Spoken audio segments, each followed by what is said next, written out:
Good morning, everyone. I'm Alessandra Ponciano of BSN 14, and I will be doing a therapeutic communication. So, to assess a therapeutic communication, we have different steps. First, greets client by name. Second, introduce self. Third, introduce the purpose of the interview. And fourth, put clients at ease or physical comfort.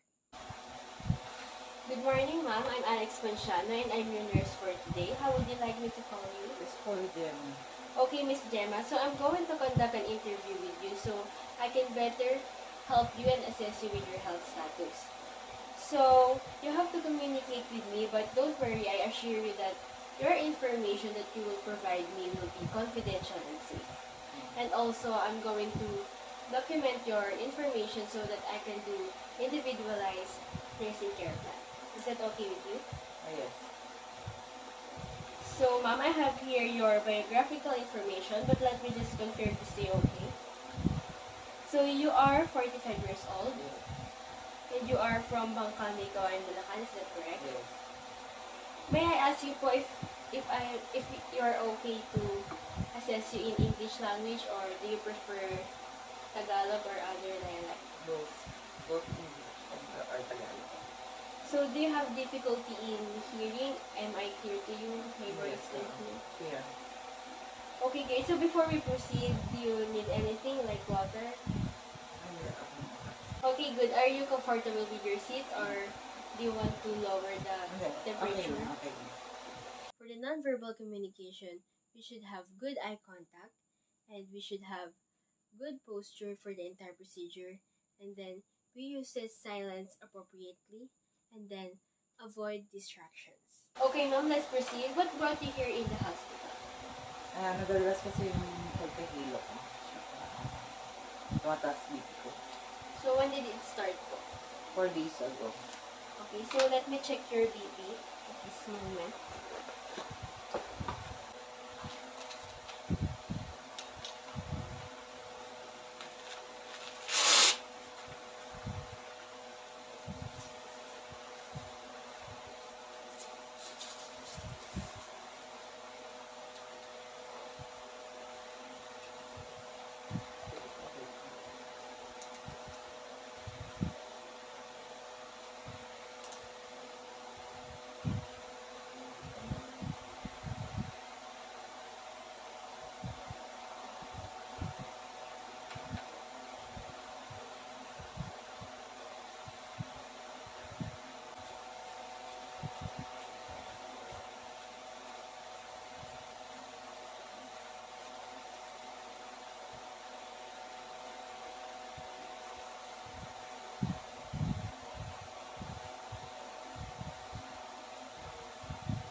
Okay, so at this moment po, yung BP niyo po ay normal, 120/80. When it comes to questionings, you should speak clearly, use a simple language, ask open-ended questions, ask one question at a time, wait for clients to answer, ask appropriate follow-up questions, control pace of interview, utilize various therapeutic communication techniques, and lastly, remains non-judgmental. Can you explain me po what kind of dizziness po yung nararamdaman nyo? Nahihilo po ba kayo? Umiikot po ba yung pinay nyo or nalulula?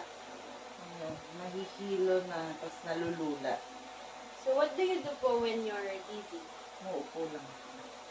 Do you take your medicine po ba? Ano mo medicine? Maintenance ko na yung amlodipine. So, lagi niyo po ba siyang iniinom? Hindi niyo po ba nakakalimutan? Okay, good. So, you must not forget your amlodipine po because maintenance medicine are very important. So, do you have idea what factors affect your blood pressure or your high blood? Siguro sa sobrang init, tsaka minsan stress sa family. Okay po. May part po ba ng bahay niyo ang malamig or do you have aircon po ba? Meron sa kwarto.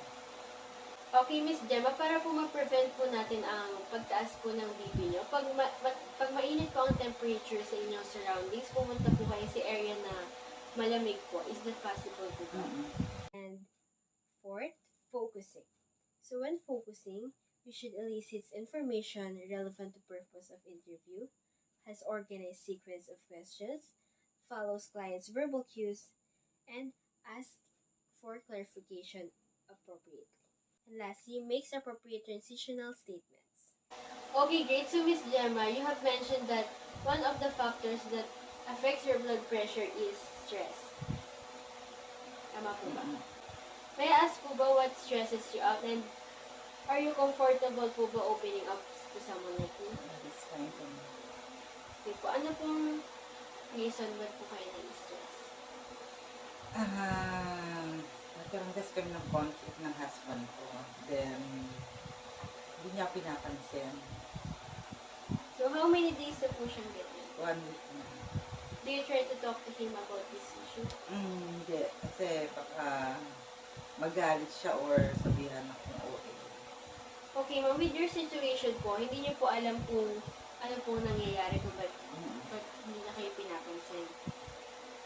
So, I think the best way po to keep your bond po is communication. Kailangan niyo po kausapin or kayo na po unang mag-approach kasi communication is the best po para maayos po yung mga ganyang conflict para po malinawan kayo.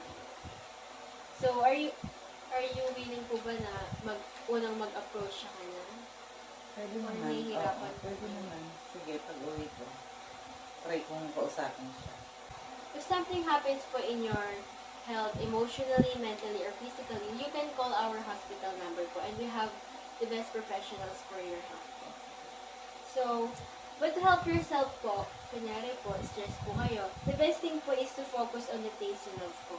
Pwede po kayong gawin yung hobbies nyo or kung meron kayong skills na gusto i-enhance or you can play music po para maiba po yung change, para ma-change po yung mood ng environment niyo.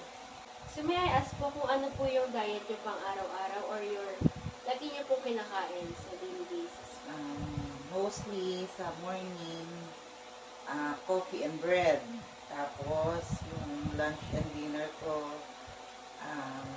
usually meat. Pero siyempre, iwas sa taba. As vegetables. Tsaka fish, gano'n. Sa dinner naman po. Gano'n yung parehas lang din. May I ask po if you drink alcohol beverages po? Okay, great. Maganda po pala ang balanced diet nyo, especially sa mga may high blood pressure po, dapat po talaga iniiwasan yung mga taba. And I'm sure you're aware of that. So in the closing, we should ask clients if she has any questions, summarize what has been said, and lastly, say goodbye appropriately. Okay, very good si patient. So Miss Gemma, this interview concludes po na ang panghihina niyo po or panglulula niyo ay dahil po sa pagtaas ng blood pressure niyo. So possibly po ito ay dahil sa init and stress, tama po ba? So ma'am, we're done na po. So as of now, your BP po is 120/80, very normal po. So when you go home po, always stay po sa hindi po mainit na surroundings or area.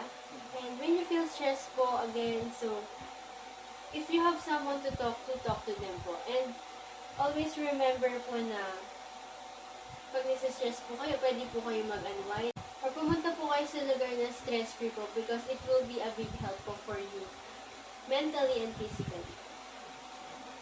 And based on our assessment naman po, you have good balanced diet. So, paka-maintain na lang din po siya. And kahit hindi po kayo high blood, always take your medicine po. Don't forget about it po. Okay po, so the results of our interview po will be reviewed by our doctors. Is that okay with you? So that they will know what are the risks in your health po. So do you have any questions? Are we clear naman po? Wala na. Clear. So Miss Gemma, thank you po sa inyong cooperation and I'll update you right away po. Thank you po.